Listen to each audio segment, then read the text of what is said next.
রোজ রোজ কিন্তু মাছ মাংস খেতে ভালো লাগে না, তখন রুচি ফেরাতে এই চাল পটলের রেসিপি যদি হয় দুপুরের খাবার পাতে, তাহলে কিন্তু খাবারটা পুরো জমে যাবে। আর এই চাল পটল হচ্ছে সম্পূর্ণ নিরামিষ পদ্ধতিতে তৈরি এবং ঠাকুরবাড়ির কিন্তু একটি জনপ্রিয় রেসিপি। তো ঠাকুরবাড়িতে কিন্তু ভীষণভাবেই এই রেসিপিটা করা হতো। আর গরমে কিন্তু এই চাল পটলের রেসিপিটা ভীষণই ভালো একটা রান্না। তো এই রান্নাটা আজকে আমি কিভাবে করেছি সেটাই আজকে তোমাদের সাথে শেয়ার করব। তো দেখে নেওয়া যাক। এখন তো বাজারে প্রচুর পরিমাণেই পটল উঠে গেছে।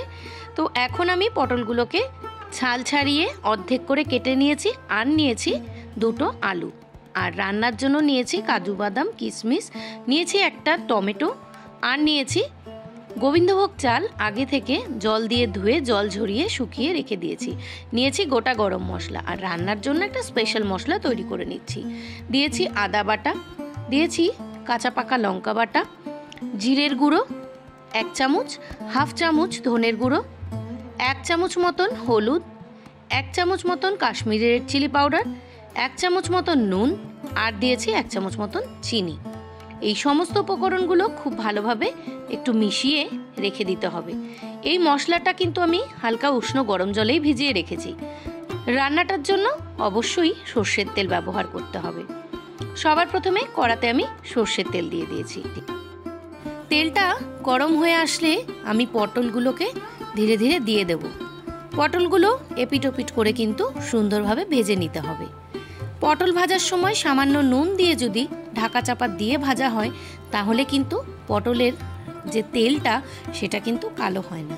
আর আঁচটাকে লো টু মিডিয়াম ফ্লেমে রেখে যদি ভাজা হয়, তাহলে কিন্তু কোনোভাবেই পটলের তেল কালো হবে না। মানে পটল ভাজলে তো তেল কালো হয় অনেকেই আমরা জানি, কিন্তু এভাবে তোমরা একবার ট্রাই করে দেখো, পটলের তেল কালো হয় না। তো দেখতেই পাচ্ছ আমার কিন্তু পটলটা একটা পিঠ ভাজা হয়ে গেছে।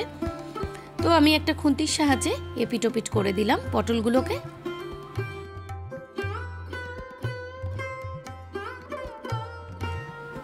কয়েক সেকেন্ড ঢাকা চাপা দিয়ে ভাজার পরে পটলগুলো কিন্তু দেখতেই পাচ্ছ আমার কিন্তু পুরো ভাজা হয়ে গেছে। এবারে পটলগুলোকে তুলে নেব।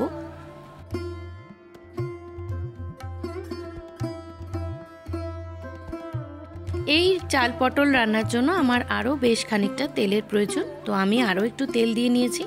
তেলটা গরম হয়ে যাওয়ার পরে আমি দিয়ে দিয়েছি গোটা গরম মশলা, আর দিয়েছি সাদা জিরে। কয়েক সেকেন্ড এই ফোড়নটা একটু ভাজা হয়ে যাওয়ার পরে তারপরে কিন্তু আমি আলুগুলোকে দিয়ে দিয়েছি তেলে। ভিডিওটি চলতে চলতে একটা ছোট্ট অনুরোধ, যারা আজকে আমার পরিবারে নতুন তাদেরকে জানাই অসংখ্য ভালোবাসা, এবং তোমরা যারা আজকে আমার ভিডিওটা দেখছো, তাহলে আমার ভিডিওটা যদি ভালো লাগে একটা লাইক করে পাশে থাকা বেল নোটিফিকেশনটা অন করে আমার বন্ধু হয়ে যেও। তো পটলটা ভাজা হয়ে গেছে, এরপর আলুটাও ভেজে নিচ্ছি। আলুটা ঢাকা চাপা দিয়ে ভাজা হয়ে যাওয়ার পর আমি কিন্তু এখানে কাজু বাদাম আর কিশমিশটা দিয়ে দিয়েছি। তারপরে দিয়ে দিয়েছি গোবিন্দভোগ চাল। 1 মিনিট এই চালটাকে লো ফ্লেমে একটু ভেজে নেওয়ার পর যে মশলাটা ছিল মশলাটাকেও আমি দিয়ে দিলাম, এবং মশলার বাটি ধোয়া জলটাকেও দিয়ে দিয়েছি। সাথে দিয়ে দিয়েছি কুচনো টমেটো। এই সমস্ত উপকরণগুলোকে কিন্তু খুব সুন্দরভাবে কষিয়ে নিতে হবে। আমি মিডিয়াম টু লো ফ্লেমে রেখেই রান্না করতে বেশি স্বাচ্ছন্দ্য বোধ করি। তো খুব একটা হাই ফ্লেমে রান্না করলে কিন্তু সেই রান্নার টেস্ট হয় না। তো দেখতেই পাচ্ছ আমার যখন মশলা থেকে বেশ কিছুটা তেল বেরিয়ে এসছে, আমি কিন্তু পটলগুলোকে দিয়ে দিয়েছি এবং সুন্দরভাবে কিন্তু জিনিসটাকে কষিয়ে নিয়ে তাতে দিয়ে দিয়েছি জল। জলের পরিমাপের কথায় আসি, কারণ আমি এখানে হাফ কাপ মতন গোবিন্দভোগ চাল নিয়েছিলাম। তোমরা চাইলে কিন্তু এখানে হাফ কাপ চাল নিয়েছি, তোমরা 1 কাপের থেকে একটু বেশি জল কিন্তু তোমরা ইউজ করতে পারো। 3 থেকে 4 মিনিট একটা ঢাকা দিয়ে আমি জিনিসটাকে ঢেকে রেখে দিচ্ছি। তো দেখো এখানে কিন্তু আমার অটোমেটিক্যালি কিন্তু চালটা যেহেতু ভেজানো ছিল কম সময়তেই হয়ে গেছে, এবং শেষে আমি দিয়ে দিয়েছি ঘি আর গরম মশলা। যে কোনো নিরামিষ রান্নাতে ঘি গরম মশলাটা কিন্তু অবশ্যই দরকার। ঘি গরম মশলা দিয়ে গ্যাসের আঁচটাকে বন্ধ করে দিয়ে এখন পুরোপুরি সার্ভ করে নেওয়ার পালা। তো কেমন হয়েছে অবশ্যই জানাবে।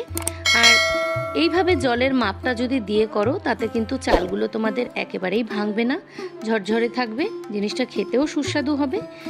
আর কেমন লাগলো সেটা অবশ্যই তোমরা কমেন্টের মাধ্যমে জানাবে। তো চলো আজকে আমার ভিডিওটা এ পর্যন্তই রাখছি। সকলে ভালো থেকো, সুস্থ থেকো। আবার আসবো পরবর্তীতে কোনো নতুন রেসিপি ভিডিওর সাথে। চলো আজকের মতো টাটা, সকলে ভালো থেকো।